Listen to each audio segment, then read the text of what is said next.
بسم اللہ الرحمن الرحیم رب اشرح لی صدری ویسر لی امری واحلل عقدۃ من لسانی یفقہوا قولی واجعلنی وزیرا من اہلی رب زدنی علما رب زدنی علما رب زدنی علما۔ بہت معزز ناظرین سامعین، جو حدیث کا ہمارا سیگمنٹ ہے وہ شروع ہوتا ہے، تو ہم آغاز میں آپ کو معلوم ہے کہ امام بخاری رحمۃ اللہ علیہ کی سیرت کا کوئی نہ کوئی نمایاں خد و خال میں سے ایک آدھ ہم ڈسکس کرتے ہیں جی۔ تو آج ہم امام بخاری کی سیرت کا ایک نمایاں پہلو دیکھتے ہیں۔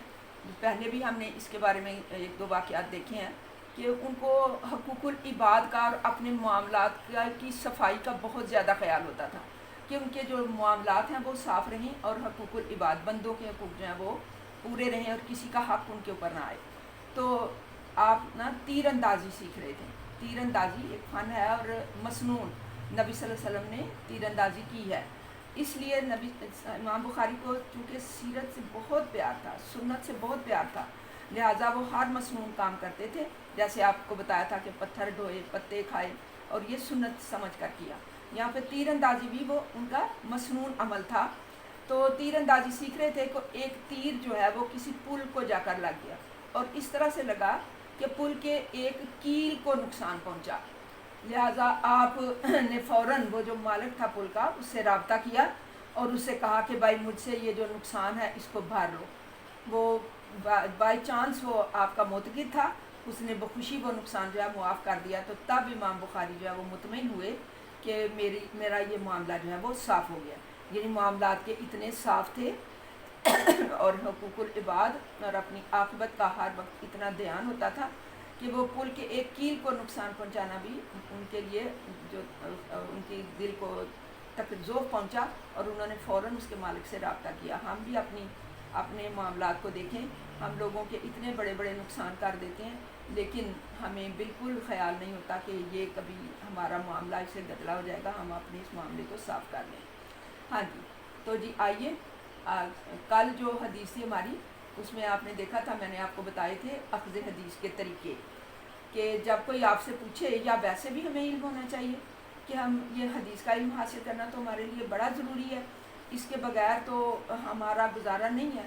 قرآن جو ہے اس کی شرح جو ہے، اس کی تشریح جو ہے وہ حدیث کے بغیر ناممکن ہے، تو اس کو پڑھنا بہت ضروری ہے، اور ہم اس کے متعلق بہت کم جانتے ہیں اور اس کو مشکل علم سمجھ کر چھوڑ دیتے ہیں۔ میری بہنیں اس کو مشکل علم سمجھ کر نہ چھوڑیں، میں بڑے آسان طریقے سے آپ کو، میں یہ چیزیں جو ہے میتھڈالوجی یا جو اس کی تھیوری تھی میں آپ کو شروع میں پڑھا سکتی تھی، لیکن آپ کے لیے مشکل ہو جاتی ہے۔ اب میں تھوڑی تھوڑی کر کے ایسوسیشن آف آئیڈیاز کے تحت آپ کو سکھا رہی ہوں۔ کل آپ نے اس کی اخذ حدیث کے طریقے دیکھے تھے، پھر سے دہرا دیتی ہوں: سماع، قرات، اجازہ، مناولہ، مکاتبہ، اعلام اور وصیت، اور آخری تھا وجادہ۔ اور میں نے بتایا تھا ہماری میتھڈالوجی کیا ہے، ہمارا طریقہ کیا ہے حدیث کو اخذ کرنے کا، یہ وجادہ، آخری جو طریقہ ہے نا اس کے تحت ہم حدیث اخذ کر رہے ہیں۔ آئیے، وجادہ کیا مطلب ہے اس کا، کہ کوئی بہت مستند بندہ، بہت مستند کتاب جس بندے سے میں ملی نہیں، لیکن مجھے یہ مکمل طور پر میں جانتی ہوں کہ یہ جو کچھ میں پڑھا رہی ہوں یہ اسی بندے کا قلم کرتا ہے، اور اس میں کوئی شک نہیں ہے، اس کی سند جو ہے وہ بالکل صحیح ہے، اور جو میں پڑھا رہی ہوں بالکل صحیح اور پورے اعتماد کے ساتھ پڑھا رہی ہوں۔ یہ طریقہ ہے ہمارا حدیث لینے کا۔ تو آج کی حدیث 59 نمبر ہے۔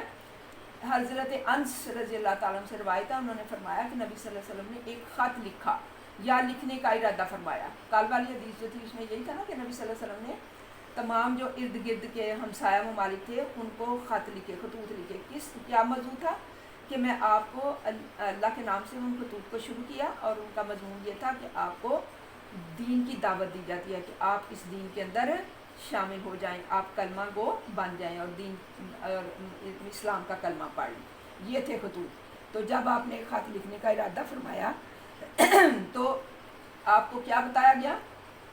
جب آپ سے کہا گیا کہ وہ لوگ بغیر مہر لگا خط نہیں پڑھتے، یعنی آپ کو بتایا گیا کہ وہ جو بادشاہ، حاکم جن کو آپ خط لکھنے ہیں، وہ جب تک خط کے اوپر مہر نہ ہوگی وہ خط نہیں پڑھیں گے۔ مہر مین اسٹیمپ، جب تک وہ اسٹیمپ نہیں ہوگا وہ لیٹر نہیں پڑھیں گے۔ چنانچہ آپ نے کیا کیا؟ آپ نے چاندی کی ایک انگوٹھی بنوائی جس پر محمد رسول اللہ صلی اللہ علیہ وسلم کے الفاظ کندہ تھے، لکھے ہوئے تھے، یعنی وہ اسٹیمپ کن الفاظ کی بنی؟ چاندی کی انگوٹھی تھی، اور اس کے سینٹر میں جو نگینہ سا ہوتا ہے نا وہ اس کے اندر آپ نام کندہ تھے، یعنی آپ صلی اللہ علیہ وسلم کا نام مبارک کندہ، یعنی کندہ ہوتا ہے کہ وہ اندر کی طرف نا دھنسا ہوا ہوتا ہے، اور وہ لیکن تحریر ہوتی ہے، اوپر ابھرا ہوا نہیں ہوتا، اندر کی طرف ہوتا ہے، تحریر ہوتی ہے۔ تو چاندی کی ایک انگوٹھی بنوائی جس پر محمد رسول اللہ صلی اللہ علیہ وسلم کے الفاظ کندہ تھے، کندہ کیے گئے تھے۔ حضرت انس رضی اللہ تعالیٰ عنہ کا بیان ہے کہ اس کی خوبصورتی میری نظر میں کھب گئی، یعنی گویا اب بھی آپ کے ہاتھ میں اس کی سفیدی کو دیکھ رہا ہوں۔ یہ حضرت انس فرماتے ہیں کہ وہ اس قدر خوبصورت انگوٹھی تھی، اور پھر انگلی کس کی تھی اور ہاتھ کس کا تھا اور کس کی انگلی تھی، اس پر وہ انگوٹھی جو ہے وہ سونے پر سہاگا تھی، اور بہت زیادہ وہ خوبصورت لگ رہی تھی۔ اور وہ اس پہ اوپر کون سے الفاظ کندہ تھے؟